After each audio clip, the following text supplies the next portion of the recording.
د امریکا دولت له خپلو خلکو څخه غوښتي دي چې د بیروبار په ځایونو کې دې ډیر نه تمیږي.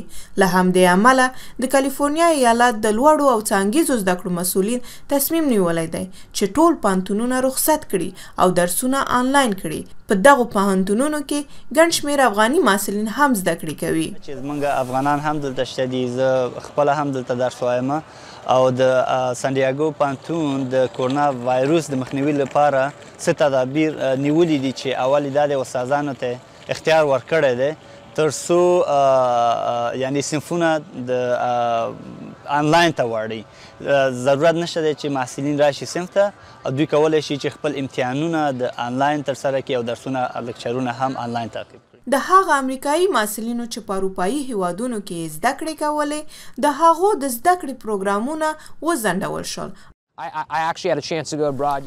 ما تیر سمستر دا چانس درلوده چې تایوان ته لاړ شم، خو کله چې راغلم 4 ورځې وروسته د کورونا د ویروس د خطر له امله اضطراري حالت اعلان شو. زه خپل ځان نیکمرغه بولم چې له کورونا څخه بچ شم. د زده کړې دا پروګرام باید کنسل شوی وای. د سانډیاګو سټیټ د پوهنتون د محصلینو په مورال باندې د ګراند پرنسس سیاحتي کشتۍ پیښې بد اغیزه کړې ده. په دې کشتۍ کې یو تن د کرونا په ناروغۍ مړ شوی و او 21 تنه مسافرین د کرونا په ویروس اخته شوي دي. له دغو مسافرینو څخه یو شمېر د 14 ورځو لپاره د سانډیاګو په پوځي ځایونو کې قرنطین شوي دي.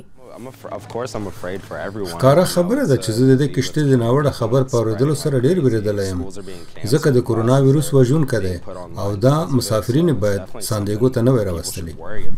په کالیفورنیا کې د کرونا له وایرس له امله تر اوسه مهاله پورې 2 کسان مړه شوي دي او 150 پیښې ثبت شوي دي چې د کالیفورنیا ټول اوسیدونکي ډیر اندېښمن کړي دي او دا اندېښنه دلته د سانډیاګو سټیټ په پوهنتون کې د محصلینو په څیرو کې لیدل کیږي.